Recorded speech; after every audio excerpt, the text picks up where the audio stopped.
കൃഷ്ണ ഗുരുവായൂരപ്പ. നമ്മൾ പലരുമായി കൃഷ്ണനാട്ടത്തെ പറ്റിയിട്ട് വീണ്ടും വീഡിയോ ചെയ്യാൻ പറയുന്നു.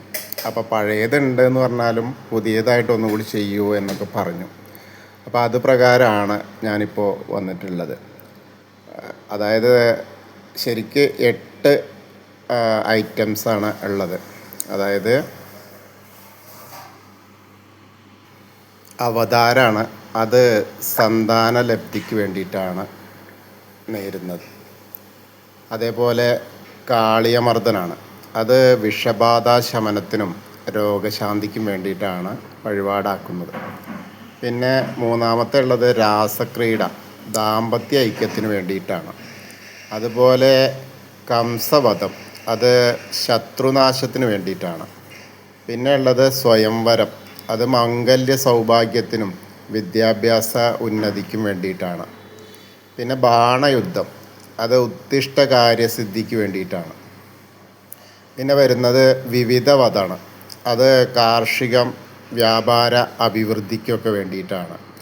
പിന്നെ ഉള്ളത് സ്വർഗാരോഹണം, അത് മോക്ഷപ്രാപ്തിക്ക് വേണ്ടിയിട്ടാണ് ചെയ്യാറുള്ളത്. അപ്പോൾ അതുപോലെ ചൊവ്വാഴ്ച കളി ഉണ്ടാവാറില്ല. ഇനിയിപ്പോൾ ഞാൻ പറയുന്നത് ഏപ്രിലും മെയ്യിലെയാണ് ദിവസങ്ങൾ ഏതൊക്കെയാണ് എന്നുള്ളതാണ്. അവതാരം ഏപ്രിൽ മാസത്തിൽ ഇനി 18-ാം തീയതി, അതായത് നാളെ ഉണ്ട്. അതുപോലെ 25-ാം തീയതിയാണ്. പിന്നെ മെയ് മാസത്തിൽ 1-ാം തീയതി, 8-ാം തീയതി, 13, 20, 25, 30 എന്നീ തീയതികളിലാണ്. പിന്നെ വരുന്നത് കാളിയമർദ്ദനാണ്, അതിനി ഏപ്രിൽ മാസത്തിൽ 29-ാം തീയതി, മെയ്യിൽ 4, 16 ആണ്, 29. അതുപോലെ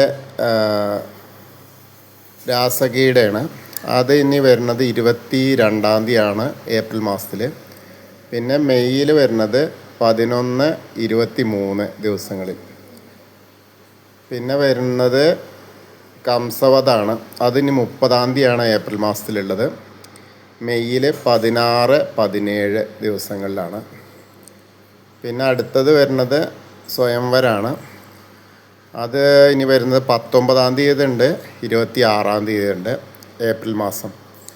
അതുപോലെ മെയ്യിൽ 3, 10, 15, 22, 28 ദിവസങ്ങളിലാണ്.